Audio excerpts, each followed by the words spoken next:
zean bezala, que te vas a hacer de oro, eta gero iriste zea eta ez daula. Zegia da, jende asko etortzeala, ona dirua iteko intentzio horrekin, eta beste hainbat etortzen diala, bidaiatzeko, lortzen duten diru horrekin, bidaiatzen jarraitzeko beste perspektiba horrekin, ez? Orduan bi Australia horiek dazkazu. Poltsikon, diru nahiko ekartzea, bizpa 3 hilabete lasai eoteko, lana topatzen ez baldin badute, ere lasaitasun horrekin eoteko eta disfrutatzeko, ze azkenen oso estresanta izan daiteke hasiera, ze papel asko mar dituzu, danadia izenak, esike hemengo seguritate sozialeko zenbaki aitea, 1000 gauza. Orduan zaude informazio askokin hasieran, eta horri gehitzen alen badiozu diruan estresa, ez da oso zira polita, ez? Kontrara, zer etzen nioke gomendatuko? Zer nioke gomendatuko? Hoi galdera zaila. Enioke gomendatuko espektatiba handikin etortza, zehola ere herrialdeak onerako harritu zaitzake. Gure lehen ona etortzen geanen, lehen akatsa dela espektatiba handi horiekin etortzea, eta azkenen pareta baten kontra kriston kolpea hartzezula, ez? Hori, nik uste izango zala hola komendiorik handina. Edo zein herrialdera hola espektatibik gabe bidatzen sorpresa handikin amatituz. Ana, denbora gainera etorri zaigu.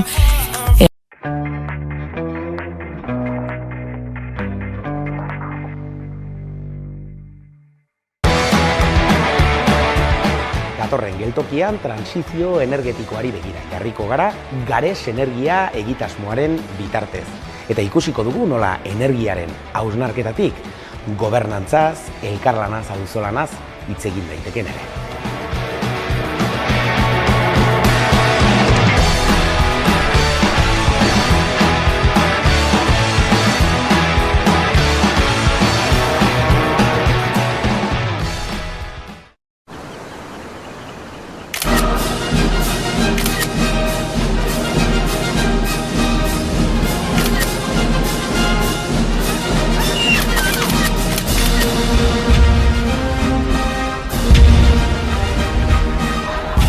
Aurtengo udan, denerako soluzioa duzu, Euskaltelek berriera dakarkizu. Samsung Galaxy S24 erabiltzeko erraza den adimen artifiziala duena, hilean 9 euro bakarrik ordainduta. Euskaltel, zer nahi duzu bihar?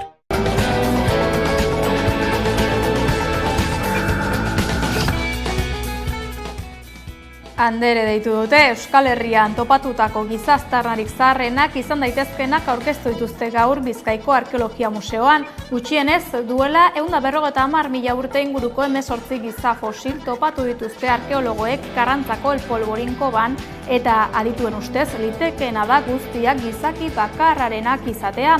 Emakumezko batenak seguruenik, Andererenak alegia. Asier Gomez Olibientzia Euskal Herriko Unibertsitateko Geologia Saileko irakasle eta ikerlariak azaldu duenez, haren hitzetan kontserbadorea da oraingoz jakinarazi duten datazioa fosilak are zaharragoak izan daitezkela iradokitzen baitu hezurren morfologiak.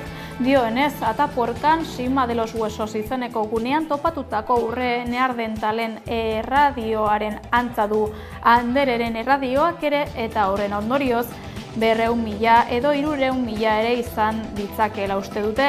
Zuzenean datatu ahal izateko moduko fosil gehiago agertu artean ordea, hipotesi bat baino ez da oraingoz.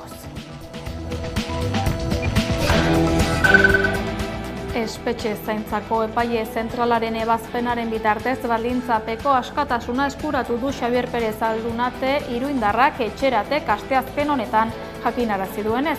19 urte baino gehiago zeramatzan Txantre auzoko bizilagunak espetxe ezberdinetan preso.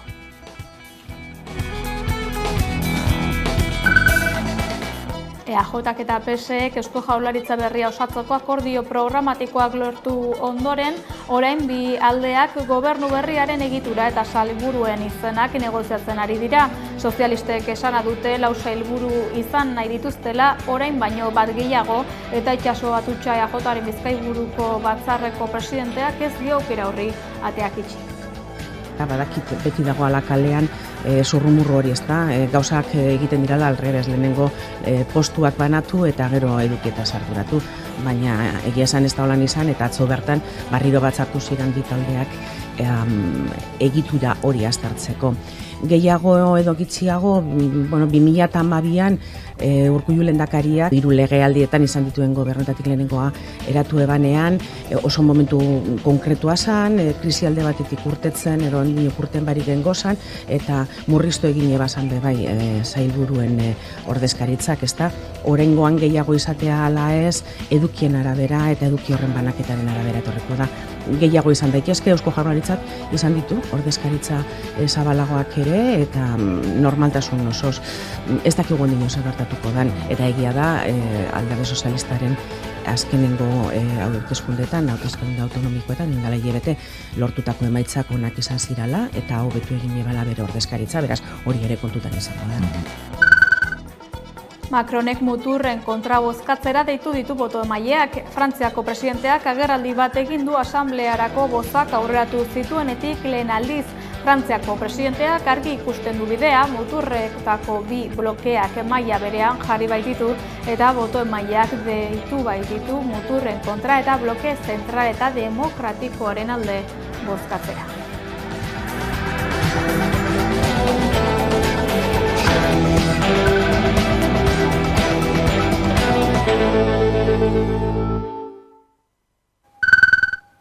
Arratsaldeon, Euskal Herriko gizaztarrarik zaharrenak izan daitezkenak topatu dituzte Karrantzan, adituen kalkulurik zuhurrenen arabera gutxienez 150.000 urte dituzten 18 giza fosil topatu dituzte, baina ezaugarri morfologikoek iradokitzen dute 200.000 edo eta 300.000 ere izan ditzaketela.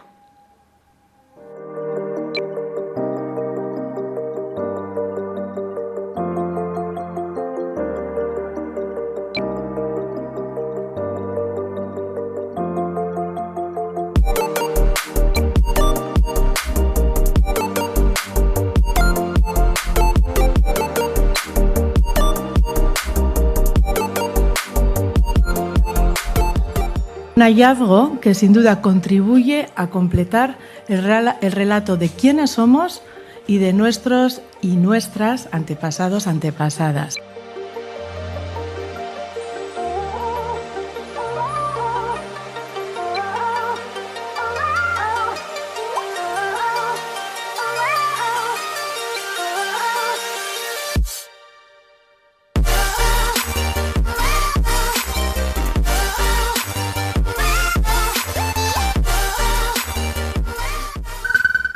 Duela astebete iragarri zuen Osakidetzak zerbitzua murrizketak egingo zituela udan lehen mailako aretako zentroetan. Arazoa ez da berria eta osasungintzaren profesionalen gabeziei aurre egiteko neurriak eskatu dizkiote Euskal Alderdiek Espainiar Estatuko osasun ministroari.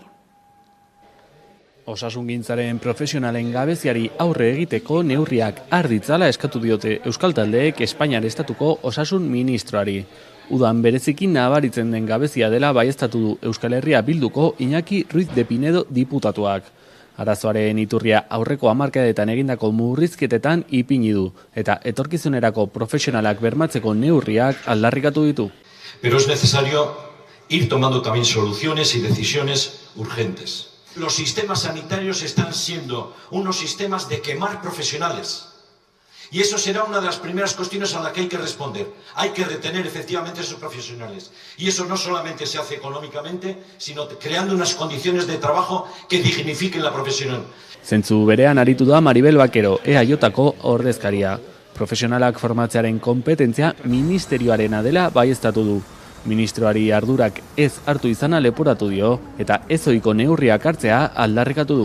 Ministra, Euskal Taldeak eta Eusko Jaurlaritzak askotan eskatu dute estatuko gobernuak bere konpetentziak erabiliz osasun zentroetako profesionalen gabeziari aurre egiteko neurriak hartzea. Gaur berriro eskaera berdina egiten dugu. Hau da, BAME edo MIR deialdiaren inguruan estatuko gobernuak neurriak hartzea. Beharrezkoak ditugun profesional nahiko izan ditzagun. Giza baliabideen kudeak eta Eusko Jaurlaritzaren ardura direla gogorarazi du Monika Garzia osasun ministroak. Azkeneko urteetan profesionalen kopurua 35%an igo dela baieztatu du. Baita osasungintza ikasleen kopurua inoiz baino handiagoa dela ere. Profesionalen gabezia mundu mailako arazoa dela adierazi du eta hartutako neurriekin egoera bide onean sartu dela baieztatu du. O sea, que yo entiendo que ante una dificultad los gobiernos quieran decir, bueno, pues la culpa es del de enfrente, pero la gestión de los recursos humanos, el poner encima de la mesa las acreditaciones para formar a profesionales, no depende de mí. Desde el año 2018 se han puesto las medidas para que nos vayamos recuperando y que nos vamos a recuperar, que estamos en la buena senda. El Sistema Nacional de Salud a día de hoy tiene más profesionales que nunca, tiene más profesionales en formación que nunca. Udan zehar gutxienez, 126 osasun zentrotan ordutegi murrizketak ezarriko ditu Osakidetzak. Lehen arretako zentroen 35%an hain zuzen. Profersa enpresak hilaren 6an bidali zion Eusko Jaurlaritzari Zorrotzako ongarri lantegia berriz irekitzeko dokumentazioa. Ia ordu berean Bilboko San Inazio auzoan batu ziren 100 herritar Sader Profersa kanpora plataformak deituta, Profersa bera eta Sader enpresa Bilboko Zorrotza auzotik kanporatzeko eskatuz. Igor Gutierrez plataformako kidea dugu gurean. Ongi etorri, Igor. Kaixo, arratsaldeon. Aurtengo apirilean sortu zenuten Sader Profersa kanpora plataforma Zorrotza inguruko zenbait taldek, auzo elkartek eta erakunde ekologistak. Sader Profersa kanpora plataformatik, Sader eta Profersa Bilbotik alde egiteko eskatzen duzue, azaldu diguzu lehenik eta behin nondik datorren auzia. Bueno, Sader eta Profersa badira bi enpresa, autorizazio integrale ambientala lortu zutena 2008an okerrezpanago eta urte asko daramatzatea gurekin. Egia da, beraien eguneroko jardunean eragozpen pilo bat sortzen dizkigula aireari dagokionez auzokide guztiei eta urteak daramatzagu eskatzen hiribildutik kanpoko leku batera bidali ditzatela, ezta? Azken saiakera 2016an izan zen, 2016an esan ziguten 2018irako kanpoan egongo zirela, eta jadanik 2024an gaude eta arazo hau ez da konpondu. Ez hori bakarrik, baizik eta, apirilean eta maiatzean, bina istripu edo gertakari suertatu dira bi enpresotan, eta gure ustez, begiratzea besterik ez dago, zenolako goratan duden bi fabrika horiek, eta gure ustez ezin dute hiribilduan egon behar dute beste leku batean, hiribildutik kanpo, eta segurtasun baldintza guztiak dituen planta batean, eta langileen eskubideak eta osasuna errespetatuko duen beste leku batean. Eta hori ari gara eskatzen, data zehatz bat, bi enpresa hauek hiribildutik alik eta lasterren joan daitezen. Eta esan bezala, aspaldiko kontua da hau, nola eragiten diete horrelako enpresak bertako auzokidei? Kontuan hartu behar den gauza bada, enpresa horiek etxe bizitzatik metro eskasera kokatuta daudela, Zorrotzako auzoan, baina baita ere, errekaren itxasadarraren bestaldean beste auzo batzu ditugula, San Inazio, Deustu Ibarra, eta haizearen eraginez, batzuetan enpresa honen keak, beste auzo ezberdinetara ailegatzen dira, Basurturaino, Altamiraraino. Beraz, oso kezkagarria da, batzuetan airea arnastezina da, askurea sortzen du saman, arnasteko zailtasunak duten pertsonengan, arazo ezberdinak sortzen ditu, estula, sudurrean bebai askurea, eta noski horre guztiari lotu behar zaio, auzokideok egora honekin sentitzen dugun, kezka, ez dakigu zer ari garen arnasten, gainera ez ditugu datu berrealak eta minuturo edo orduro hartzen diren datuak, ze neurgailuak duela urte asko inguruan zeuden neurgailuak zerbitzuz kanpo daude eta ez dituzte berrezarri, orduan horrek bakarrik susmoa eta kezka sortzen du auzoan eta auzotarronan. Neurgailuei referentzia egiten diozuenan, aire neurgailuei egiten diozu referentzia, ezta? Parkatu ez dut entzun? Neurgailuak aipatu dituzu, neurgailuei hitz egitean, haize neurgailuen inguruan hitz egiten zabiltza? Bai, hain zuzen ere Eusko Jaurlaritzak dituen airearen kalitatea neurtzeko estazio finkoak. Lehen bazeuden Zorrotzan 2 eta San Ignazioen beste bat, eta duela urte asko, zerbitzuz kanpo geratu ziren, ez dakigu zein izan zen arrazoia, ez ziguten azaldu, baina kontua da urteak daramatzagula eskatzen berriro martxan jartzeko, eta gaur daño ez dituzte jarri. Ustez hori nahiko kezkagarria da. Eta ez dut aipatu, Saderrek eta Profersak, igual jakingo daia, baina, hainbat gai edo produktu kutsakor tratatzen dituela, eta horien artean sustantzia kimiko arriskutsuak bebai. Hain zuzen ere, 81.000 tona urtean tratatzen dira, eta sustantzia horiek kamioietan etortzen dira egunero gure auzoa zeharkatuz. Beraz, airearen arazoari ere gehitu behar zaio etengabeko kamioien joan etorria, ezta, gure auzoan. Hain zuzen ere, Bilbon orain emisio basuko zonaldea ezarri den momentuan, ez? Guri oso kontrasankorra iruditzen zaigu hori. Kontrasankorra da, sustantzia kimiko arriskutsuak erabiltzea, datu erreal falta ere aipatu duzue aurretik, eta neurgailuak ere bai. Egoera honen aurrean, zein da egiten duzuen irakurketa? Egiten dugun irakurketa da, daturik ematen ez bada, susmoa eta kezka besterik ezin dela sortu, ezta? Eta segurazki, arnazten dugun airea ez dela ainona, ezta? Edo esaten diguten ainona. Guri gustatuko litzaiguke polizia lanetan ez ibiltzea, eta datuen atzetik ez ibiltzea, baina ez digute beste remediorik ikusten. Eta uste dugu, hiritarrok eta auzotarrok errespetua merezi dugula, eta konponbide bat behar dugula, ahalik eta lasterren. Horregatik data zehatz bat jakin nahi dugu, eta ez dugu egon nahi promesa batetik bestera mugitzen.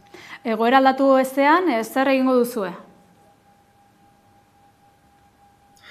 Gu jarraituko dugu presionatzen, jarraituko dugu kaleetan mobilizatzen, auzorik auzo informazio mahaiak jartzen, sinadurak biltzen, orain arte ia 2007-2008 sinadura jaso ditugu, eta horrela jarraituko dugu. Guk argi daukagu bi enpresa hauek ezin dutela Bilbon jarraitu, eta borroka horretan jarraituko dugu, data zehatz eta konkretu bat mahai gainean izan arte. Aldaketen esperoan, agurtuko zaitugu Igor, esker mila gurean izatearren. Eskerrik asko zuei. Lan muldura egingo dugurain salto, Zerainen Idiazabal Gazta egiten zuten senar emazteak atxilotu dituzte langileak esplotatzea egotzita, kote guzudane. Azken astean bestalde argitaratu da Zeraingo gaztagile batzuk atxilotu dituztela langileak esplotatzea leporatuta, baserrian lan egiten zuten 4 langilek adierazi dutenez, ez zuten kontraturik eta astean 7 egunez jarduten zuten. Ildo horretan Gipuzkoako Aldundiak eta Gazta jatorri deiturak Zeraingo kasua gaitzetsi dute. Lurralde Oreka Berdeko diputatu Xabier Arrutiren hitzetan, horrelako egoerak erabat justifikazinek dira eta ez dute ordezkatzen gaztaren sektorearen errealitatea ez da lehen sektorearena. Ildo horretan gaineratu du sektoreko erakunde, eragile eta elkarteak elkarrekin lanean ari direla lan baldintza duinak eta bidezkoak bermatzeko eta beraz ezin dutela horrelako egoerarik onartu eta ezin dutela onartu egoera horiek Gipuzkoako gazta nekazaritza eta abeltzaintza jardueraren irudia zikintzea. Hitzarmena berritzea eta plantilla handitzea aldarrikatu dute Arabako GOFeko langileek. Hitzarmen berriaren negoziazioak abiatzea eta langileen kopurua handitzea aldarrikatu dute Arabako Gizarte Ongizaterako Foru Erakundaren langile batzordearen ordezkariek. Gasteizen elkarretaratu dira, profesionalek dituzten lan baldintzak kaskarrak eta sektorearen privatizazioa salatzeko. Adineko pertsonen arloan egoitza plazen 20% ingurua publikoak dira bakarrik, adibidez desgaitasuna duten pertsonen arloa plazen 37% publikoak dira bakarrik, adingaben eta familien arloan geroa etxea bakarrik da publikoa eta beste guztiak kontzertatuak, pribatuak dira. Privatizazioak egiten dituzten zaintza lanengan eragin zuzena duela baieztatu dute. Langile gehiago kontratatzea eskatu dute ere zerbitzua modu egokian eman ahal izateko. Plantillak handitzea, betiko aldarrikapena, jende gutxi gaude, zaintza planak aldatzen ari dira, baina langileria gara berdinak, ez dute handitzen plantillak, baina modeloak bai dira hobeak, baina behar dute plan horrek behar ditu jende gehiago aurrera emateko. Hitzarmen berria negoziatzeko beharra plazaratu dute ere. Daramatzagu 17 urte akordio berearekin eta ja ordua da negoziatzeko berriro eta horregatik gaude ere bulegoko atarian eskatzeko zuzendaritza gerentziari negoziazio maila iriketzeko. Sektore bereziki feminizatua dela gogorarazi dute langileek. Emakumeek postuen 89% okupatzen dituztelarik. Nafarroan Foru Ogasunean intersindikalak iragarri du ekainaren 19an beharginek greba egingo dutela. Foru Ogasuneko AFAPNA, Comisiones Obreras, ELALAB eta UGT sindikatuek beste egun batez, bat egin dute elkarretaratzean ekainaren 19ko greba egunaren berri emateko. Sindikatuek plantilla handitzeko beharra azpimarratu dute. Korrupzioaren kontra joan ahal izateko edo herritarrak behar bezala hartatzeko, ezinbestekotzat jo dute langile publiko gehiago egotea. Elako Mikel Uartek Nafarroako gobernuari egin dizkioten eskakizunak azaldu ditu. Produktibitate osagarria langile guztiei edatzea, lankargen azterketa, behin-behinekotasuna murriztea, eta zergadunarentzako eta arreta eta ikuskaritza zerbitzuetan langile kopurua igotzea dira. Orain arte zuzendaritzak entzungor egin diela salatu dute, otsailean izan zuten bilera ostean. Horregatik ekainaren 19an, datorren asteazkenean, greba eguna deitu dute. Ez dute soilik hobekuntza ekonomikoa eskatzen, baizik eta lankarga dimentsionatzea, jendearentzako arreta hobetzea edo iruzur fiskalaren aurkako borrokan eraginkortasunean hobetzea. Horregatik negoziazio serio eta erreal bat hasteko eskatu dute.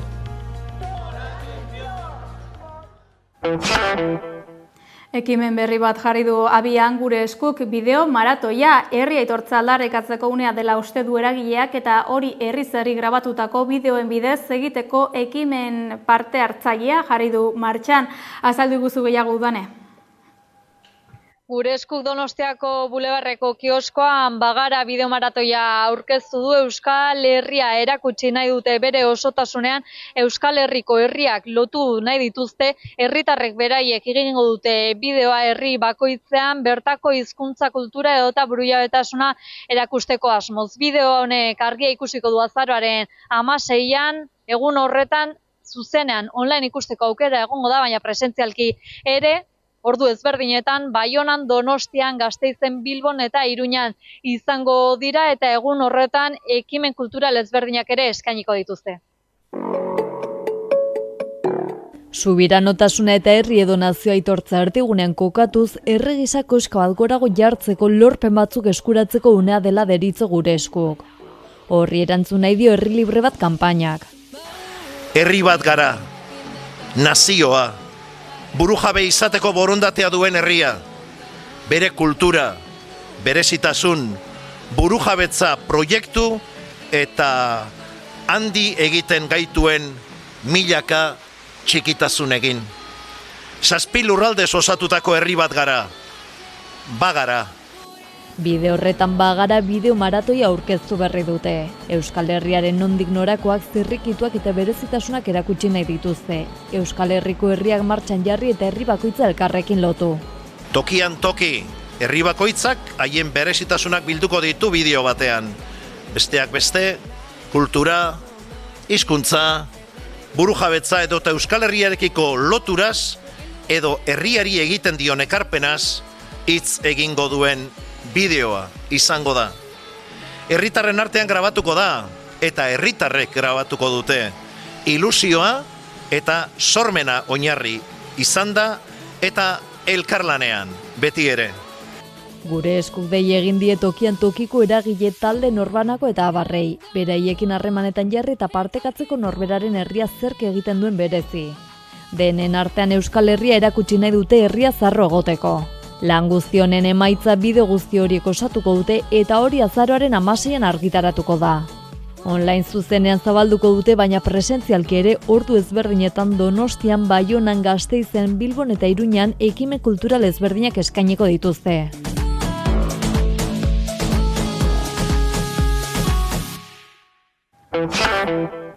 Haurentzako ikusi eta ikasi programa egin dute Bilbon, Marijo Harria eta Bilboko Udaleko Euskara Saileko buruarekin izan da Hamaika Telebista.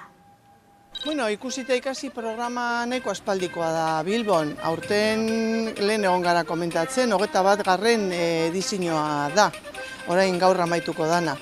Eta sortu zen, umiei begira, aisialdiko orduetan euskeri erabiltzeko, egia esan familia transmisioarekin lotuta ere bai, euskerie etxien, familian transmititzea oso garrantzitsua dela uste dugu.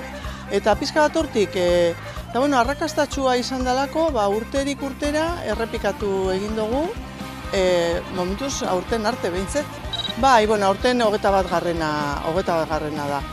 Barrikuntzak egiten dira, antolatzen diren saio mota diferenteak dire, eta guztietan amentxe daukagu maskota, programako maskota, baina egokitzapenak egiten dira, pizka bat familien edo jendearen gustuen arabera, edo tailer batzuk desberdinak, beti ez daiken izen gauza bera. Urtiekin egokitzapenak egin behar esaten dire, bai. Nire makusi naiz, ikusita ikasiko programaren maskota, eta nire papera da familietan euskaren erabilera bultzatzea, eta bai familia inguruan, eta bai eskolan, kalean, tailerrak egiten. Espero duguna da, normalien balorazioa ondoren egiten da, azken hilabeteotan, urtearen hasieratik eta gaur arte egin dugun guztiaren balorazioa ondoren egingo dugu. Normalean ona izaten da, ondorio onak izaten dira, merezi du daben programa badala uste dugu, eta alde horretatik normalien planteatzen dozuna da olako ekimenei jarraipena emotie, aurrerantzien ere behar diren egokitzapenekin, baina aisialdia eta umiek aukera hau eukitzea Bilbon, esate baterako, guretzako ezinbestekoa da. Eta orduan, orain arte behintzet, urtero edizio guztietan, gure ondorioa izan da, hori, merezidu izan da bela, eta antzeko programak edo behar bada gehiago egitea ere interesantia litzatekela. Bilbo alde batetik hiria da, handia da, auzo asko ditu, eta guztietara heltzeko, ze hori ere alegin importantea da, programa honen bidez egiten dana, barruti eta auzo guztietara heltzeko, ume guztiek eukiteko aukerie, eta orduan nik espero eta aurtengo balorazioa ere ona izango dela. Alain, Rekondo zinema ditua dugu pantailaren beste aldean, kaixo Alain?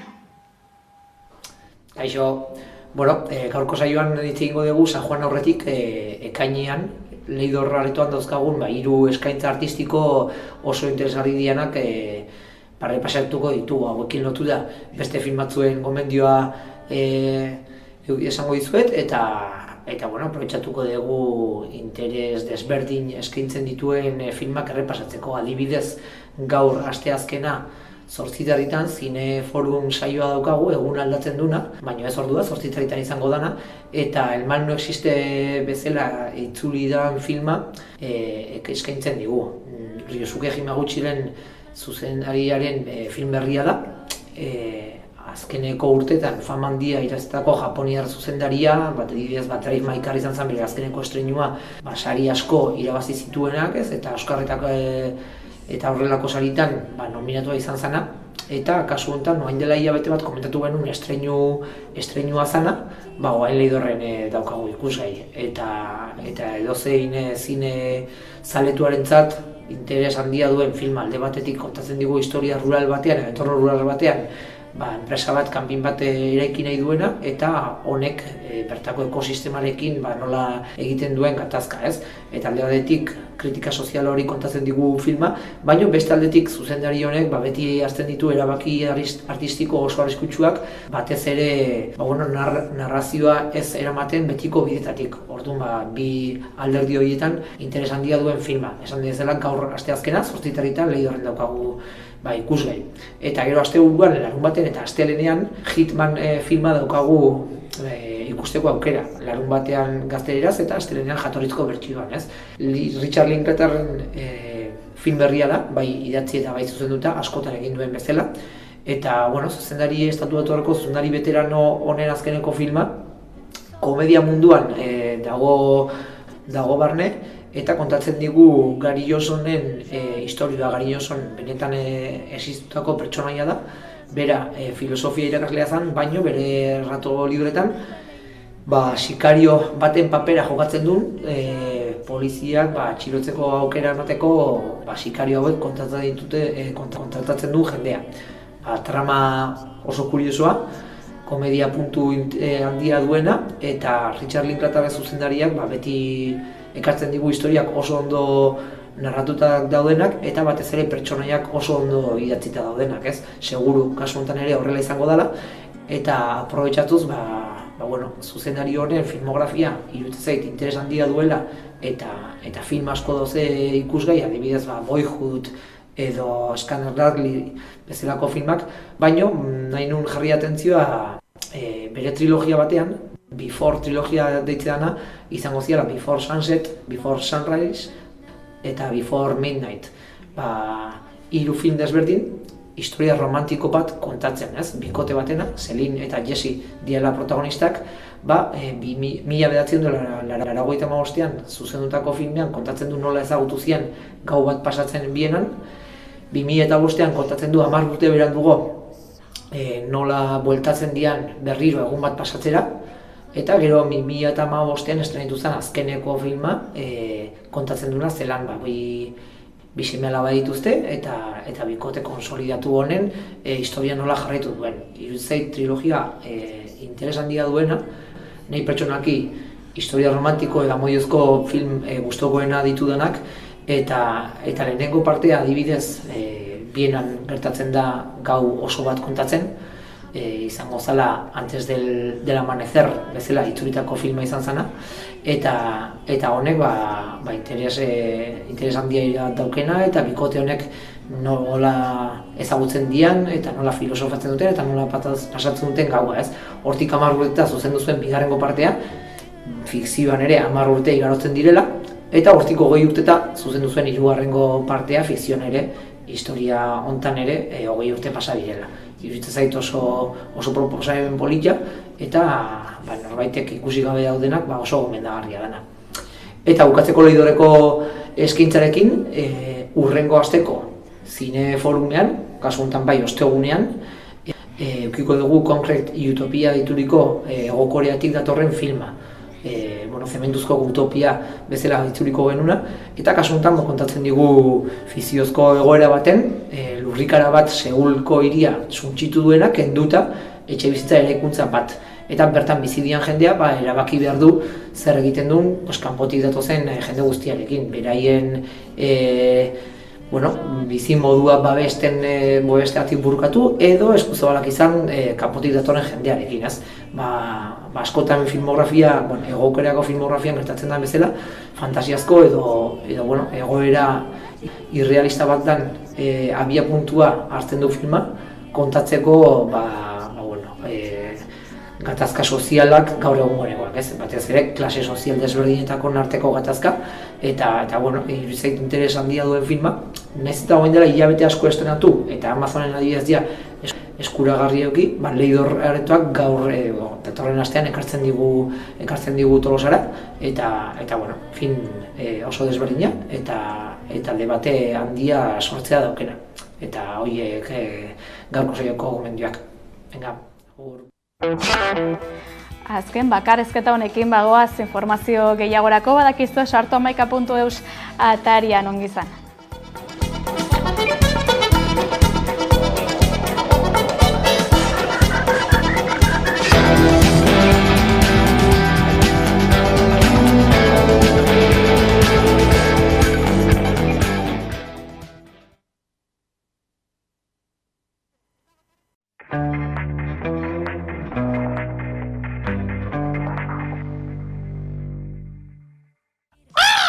Itzuli da!